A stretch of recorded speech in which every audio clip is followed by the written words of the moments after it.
सच्चे परमेश्वर हालेलुया सरकार प्रभु यीशु मसीह की जय। Hallelujah hallelujah. परमेश्वर की स्तुति हो, परमेश्वर की बड़ाई हो। सभी को जय मसीह। सो आज जो वचन देखेंगे हम, वो वचन देखेंगे यूहन्ना की पुस्तक है, 21 अध्याय है, और वचन देखेंगे 15 से 17। यहाँ है कि जो लोग परमेश्वर के चुने हुए होते हैं उन पर कितना बोझ होता है, परमेश्वर ने उनके पर कितना भार रखा है। जो चाहे पास्टर हो, चाहे वो मिनिस्ट्री में बैठा हो, चाहे वो कोई लीडर हो, चाहे वो प्रचारक हो, उनके ऊपर कितना तगड़ा भार दिया है। लोग उन्हें हल्के में लेते हैं कि इन पर तो कोई बोझ होता नहीं, लेकिन उनके ऊपर बहुत बोझ होता है और बहुत सी जिम्मेदारियाँ होती हैं।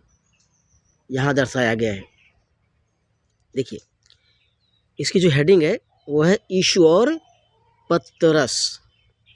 यहाँ लिखा है, भोजन करने के बाद यीशु ने शमौन पतरस से कहा, हे शमौन यूहन्ना के पुत्र, तू इन सब से बढ़कर मुझसे प्रीत रखता है? उसने उनसे कहा, हाँ प्रभु, तू जानता है कि मैं तुझसे प्रीति रखता हूँ। उसने उससे कहा, मेरे मेमनों को चरा।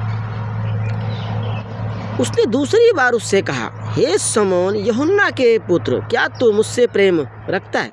उसने उससे कहा, हाँ प्रभु, तू तो जानता है कि मैं तुझसे प्रीति रखता हूँ। उसने उससे कहा, मेरी भेड़ों की रखवाली कर। उसने उससे तीसरी बार उससे कहा, हे शमौन यूहन्ना के पुत्र, क्या तू मुझसे प्रीति रखता है? पतरस उदास हुआ कि उसने उससे तीसरी बार ऐसा कहा, क्या तू मुझसे प्रीति रखता है? और उससे कहा, हे प्रभु, तू तो सब कुछ जानता है, तू यह जानता है कि मैं तुझसे प्रीति रखता हूँ। यीशु ने उससे कहा, मेरी भेड़ों को चरा।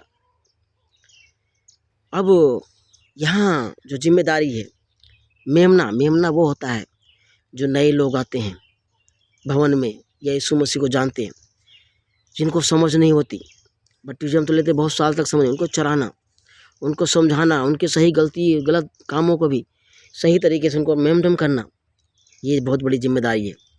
दूसरा, रखवाली करना, उनकी देख रेख। कहीं इनको कोई परेशान तो नहीं कर रहे, इनको बदला तो नहीं रहा है, कहीं ये दुखी तो नहीं है, इनका सब कुछ ध्यान रखना।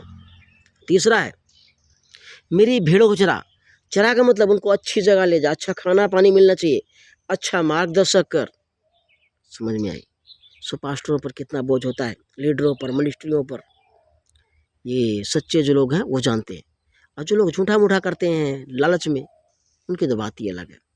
सो जो लोग इस सारे वचन को पढ़ते होंगे, उस पर अमल करते होंगे, वो सब इसको जानते हैं। प्रभु इस वचन पर जो लोग पढ़ें, अमल करें, आशीष के भागी बने, तेरी महिमा को बने, तेरे राज्य को जाने।